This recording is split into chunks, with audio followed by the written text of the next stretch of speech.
G'day and welcome to a quick episode of the Aussie Ideas Man. This is not one of my ideas, which I have hardly done as yet.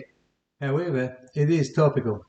There won't be anything visual this time, as it's only the oral that matters, and I will be reading straight from the PC, because I can't string sentences together without writing a script.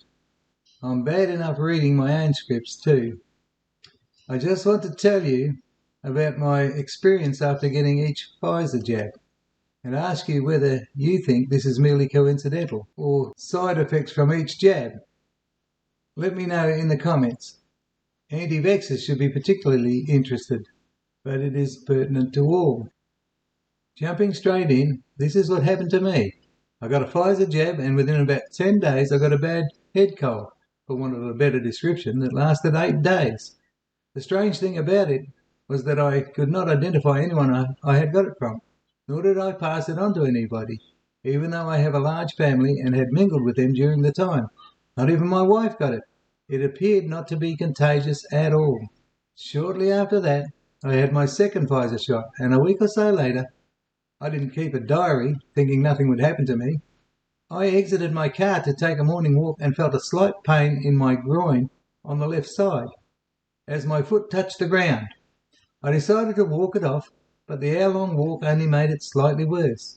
I did this for 3 days, and by the fourth I couldn't walk, so I limped to the doctor's. After an x-ray and an ultrasound, I discovered I had a torn tendon at the groin.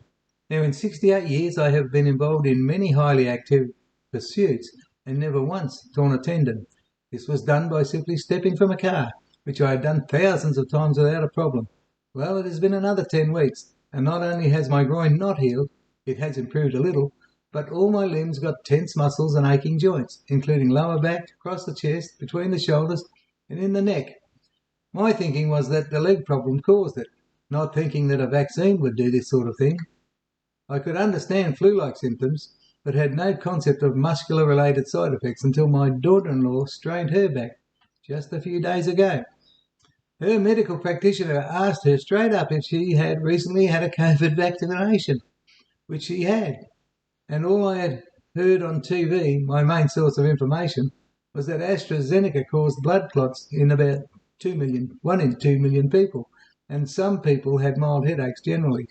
I don't know what the world informs, but here in Queensland, Australia, we get told about that much and very little more. Now, I realise at my ripe old age that I don't need a vaccine to start degenerating, so it could be merely coincidental that I fall apart at the same time as my second shot, but it would be a travesty if the cause was the vaccine, because if these symptoms are known, they should be advised of, particularly since they are planning to give vaccines to children as young as 5. Are they hiding pertinent facts about it so that more people get the jab? From what little information the TV supplies, I think young children are less inclined to catch COVID and are less inclined to have a serious bout of it if or when they do. They or their parents need to choose given the different parameters for them, and if these ailments are more commonplace, they need to know. As for me, I would have still taken the risk because I know I won't die from a torn tendon or muscle pain.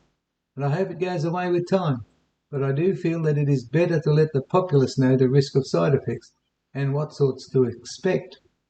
I was ignorant of the possibility simply because nobody informed me, and the caveat is, that's if what I have is a side effect. That I still don't know. So if anyone has more to say on the matter, I would love to hear it. Oh, and while I wake up with the pain every hour at night, I am so sleepy I go back to sleep quickly, and then sleep half the day as well. It would not be good for someone who has to hold down a job. Well, that's it for me. Stay safe.